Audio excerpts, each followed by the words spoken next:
Good day! Welcome back sa ating YouTube channel, Musical World Music. So guys, bago natin simulan ng ating reaction video kasi magre-react tayo ngayon.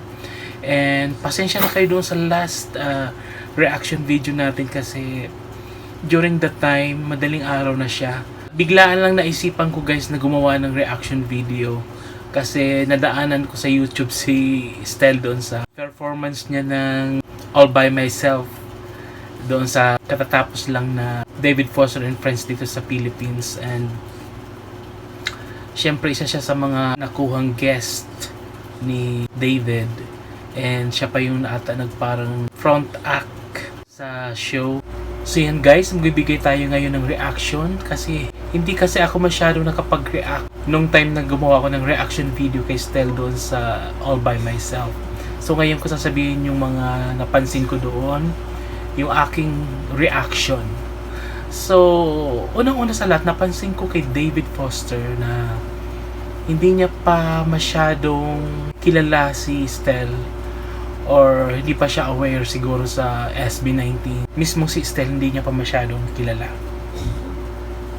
Kaya nung nag-perform si Stel with him, di ba siya yung nagpapiano? Talagang shock na shock talaga siya. Although naman mga Pilipino para sa kanya is likas na magagaling talaga pagdating sa larangan ng pagkanta. Iba yung reaction niya kay Stel kasi syempre male. And then yung key na gamit mismo ni Charis and ni Celine. Base sa napakinggan ko, ang ginamit na key doon sa areglo na kinanta ni Stel, yung mismo literal na female key yung ginamit. Usually pag male singer yung gumamit ng female song, especially ang All By Myself, kilala natin, di ba? Usually babaan niya ng para makanta ng male artist. So yung napansin ko guys, ewan ko kung napansin nyo din ha, walang binago. So ganun katindi si Stel. Kaya sabi ko nga, yung reaction ni David Foster, hindi lang ako magre-react kay Stel, pati kay David Foster kasi nga yung shock niya talagang kumbaga tatagos talaga sa rooftop ng Araneta kasi nga wow. Iba yung yung atake ni Stel, and may isang part doon sa last part ng song na tinaas niya pa bago niya yung sustain ng high notes. And wow, na-shock talaga si David Foster. Kaya bali dalawa yung naging focus ko nung panonood ko nung performance niya sa Araneta ngayon, yung All By Myself. And hindi sa nagaano ka sa ibang Asian artist kasi di ba bago pa pumunta sa Manila, pumunta na sila David sa Indonesia, Malaysia. Kasi napanood ko guys yung live in Indonesia, I think Malaysia din. Every country guys na pinagdausan nitong concert ni David Foster, kumukuha siya ng mga artist, local artist nila. Ayaw ko mag-compare sa iba, pero dito pa lang sa Manila, isang artist lang, katapat nilang lahat. Parang ganun. Kaya grabe talaga yung, di ba yung pinakita nyo doon sa reaction video kung ginawa kay Stel, lahat lang facial reaction. Parang expression, I mean. Yung mga expression na lumabas sa mukha ko talaga. Kasi that time na nagre-react ako guys, wala akong choice, hindi ko makapagsalita kasi nga madaling araw, and then tulog na yung mga kasama ko dito sa bahay. So yung ginamit ko na lang yung kung anong reaction, instant na magiging reaction sa face ko, yun lang yun. So ganun na talagang kahit ako na shock, di ba? And hindi ko masisisi guys si Lea Salonga kung napamura talaga kay Stel sa Twitter. Diba? Kasi nga ang sabi niya yung comment niya, ayaw ko ng big kasi bad words, diba? Sobra siyang nagalingan kay Stel, ang galing ni Stel. So sobra siyang humahanga kay Stel, and to the point na napamura si Lea Salonga sa kinoment niyang yon. And kahit nga si Regine, diba, nung kung naalala niyo yung duet nila sa collaboration nila sa ASAP before, napapaganon-ganon, napapatingin na lang ng ganun si Regine. Kasi siguro naiisip ni Regine na wow, yung ginagawa kong high notes parang kayang gawin din itong male artist na ito. So yun yung mga napansin ko. So ngayon definitely Mapapa-research yan si David Foster kay Stell. So ngayon, wag na tayo magtaka sa mga darating pang panahon kung si Stell ay ini-invite na niya ni David Foster sa abroad or ang SB19 mismo. Kahit sino naman na ma-shock sa isang artist, di ba, magkaka-interest. Ang music naman kasi is business. So, syempre, kukuha ka ng magaling na artist. Kasi lalangawin ang iyong show kung wala kang pang front act na magaling na kasama, I mean, mga ganon. Kaya nga si Charis, di ba, parang si Charis na I think yung parang, feeling ko lang ha, sa akin lang to. Parang napagod si Charis ng time na yun kasi parang nafe-feel niya parati na lang akong ganito yung ginagawa sa akin, kanta ako ng kanta ng tataas na kanta. So, from time to time, halos every night, sa Las Vegas before, wala siyang choice kundi kumanta ng kumanta. And siya talaga yung pinupunta ng mga tao para manood ng David Foster and Friends concert.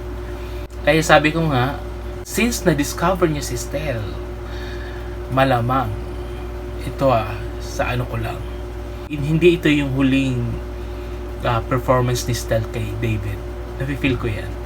And baka next time kasama niya ng SB19. Yan. Tandaan nyo guys yung sinabi kong yan guys, kasi magkakatotoo yan. Hindi ako manghuhula guys, pero yung prediction ko sa kayong nararamdaman ko kasi alam ko si David Foster's business. Aminin natin sa hindi, music business, di ba? So, kaya matindi to si David, namimili talaga siya ng mga artist na di kalibre. Kagaya ni Stell. Nakamark na yun kay David Foster, definitely. Baka biglang mag-tweet na lang yan si Stell na may tawag siya from David Foster. Mga ganon. And yung iba ko pa mga napansin kay Stell, talagang binigay niya talaga yung best niya talaga. Kasi ako kasi sa sarili ko, i-share ko lang ng konti. Pag kumakanta ako and competition yung ginagawan ko ng performance, gusto ko yung kinakabahan ako kasi pag kinakabahan ka, kahit may time na yung ni-rehearse mo, parang hindi mo kaya hit yung high notes, pag grabe yung adrenaline mo and then yung kaba mo and excitement mo, mamamalayan mo yan guys. Kumbaga yung high notes mo matitriple pa yan. Yung napansin ko sa kanya ganun kay Stell, talaga kasi syempre kilala niya si David Foster. Kaya kahit naman siguro kayo o ako yung artist doon na nagpe-perform doon kay David Foster, ngayon nilubos-lubos ko na yung reaction na yun bago natin panoorin itong Go the Distance na latest performance ni Stell. And hindi ako sure kung ito yung guesting niya kay Eric Santos. Pa-comment na lang guys. Pwede kayo mag-comment dyan guys, kung may mga mali ako nasabi, i-klaro nyo, i-confirm nyo sa akin. Pero wala, talagang the best talaga yung performance. Pag sama-samay na lahat ng mga perform, pati isama pa yung performance siya sa katatapos lang na pagtatag. Grabe talaga si Stell. Sabi nga ng iba, wag daw i-compare kay Charis, pero may isang part doon na talagang yung high note ni Charis parang hinigitan pa ni Stell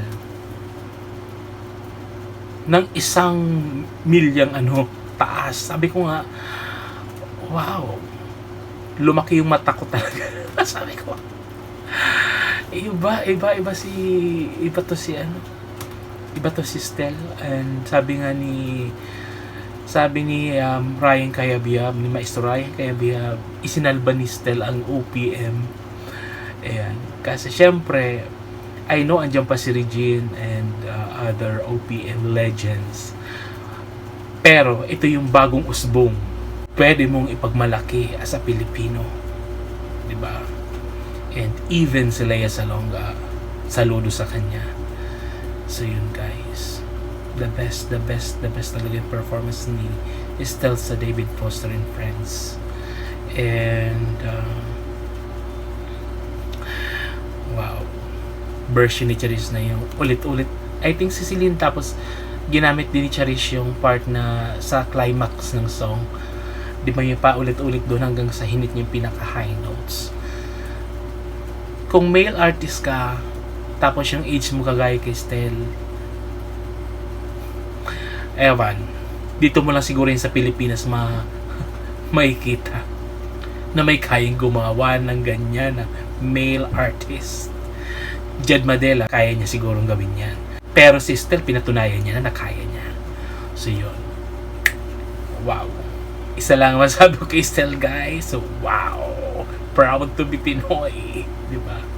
Kaya yung mga basher ni, please lang, wag kayo guys mangbabash. Kung alam niyo naman na nakapagbigay sa atin ng karangalan at nagiging proud tayo kasi nakikilala tayo through artist na ginagawa natin ng mga pambabash, please lang, dapat pa nga suportahan natin, hilahin pa natin lalo si Estel pataas, hindi pababa.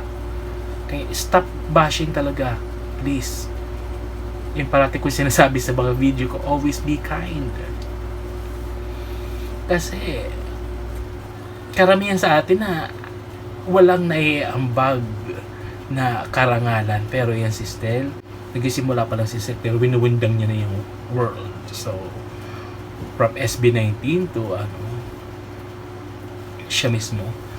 So ganon.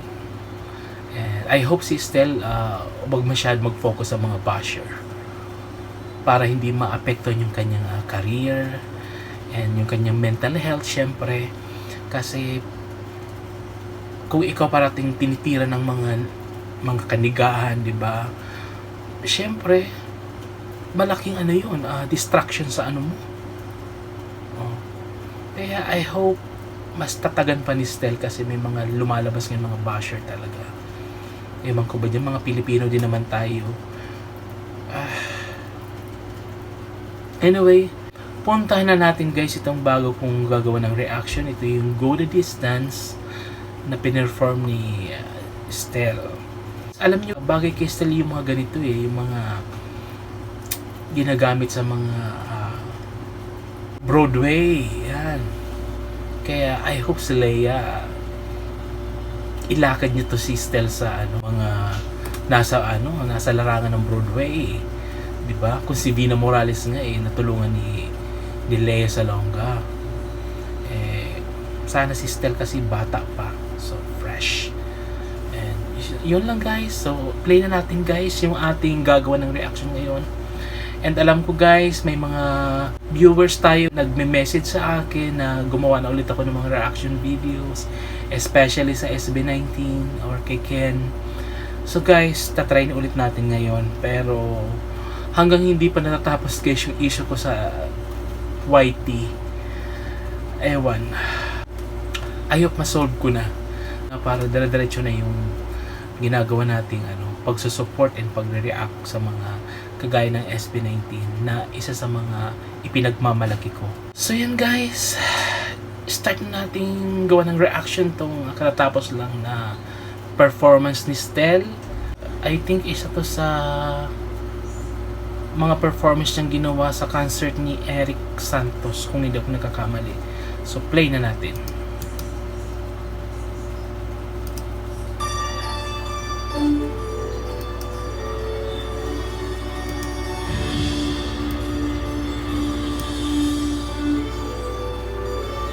Ayusin natin yan, lakasan natin.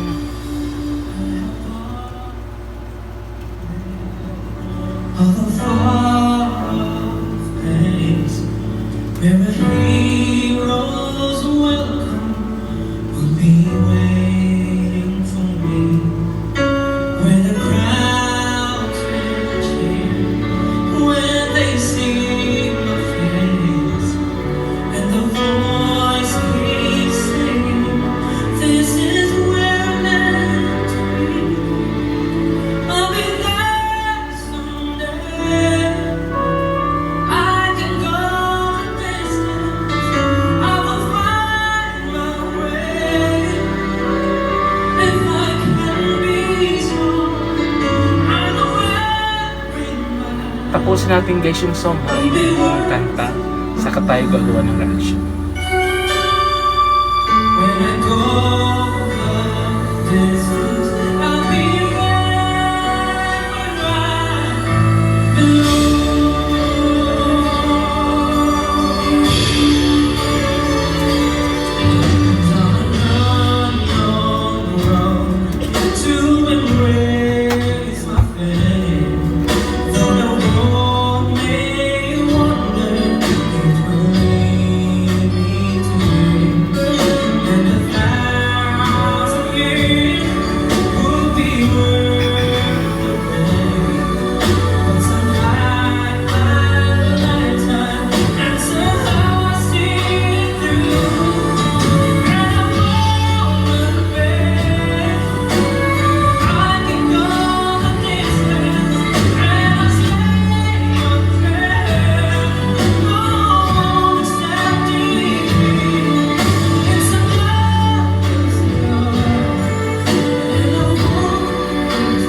Bravo, Stel! Wow, wow, wow, wow.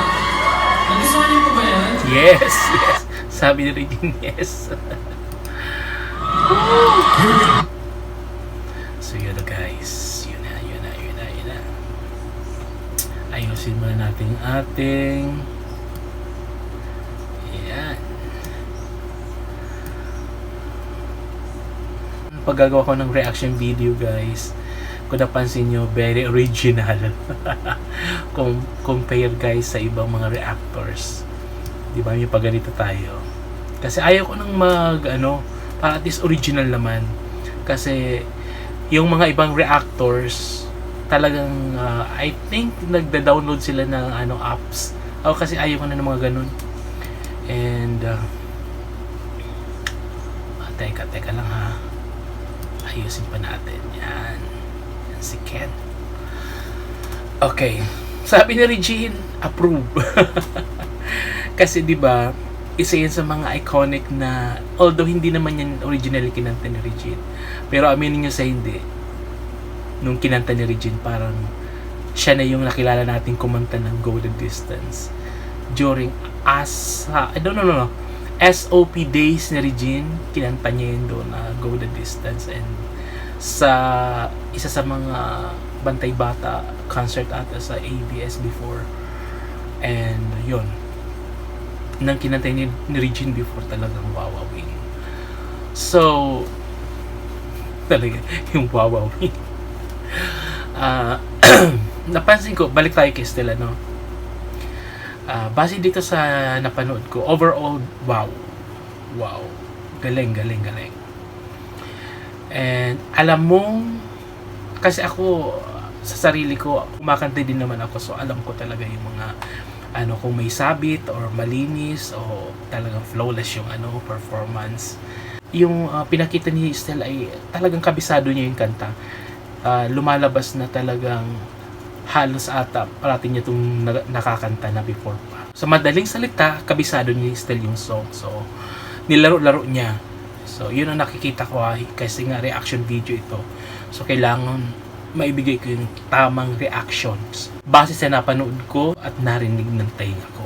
Kasi guys, sa isang singer, alam mo yung time na parang gigil ka sa song and gusto mo siyang i-level up pa. Sa pagiging singer, unang bukod sa boses mo, yung pakikinig talaga.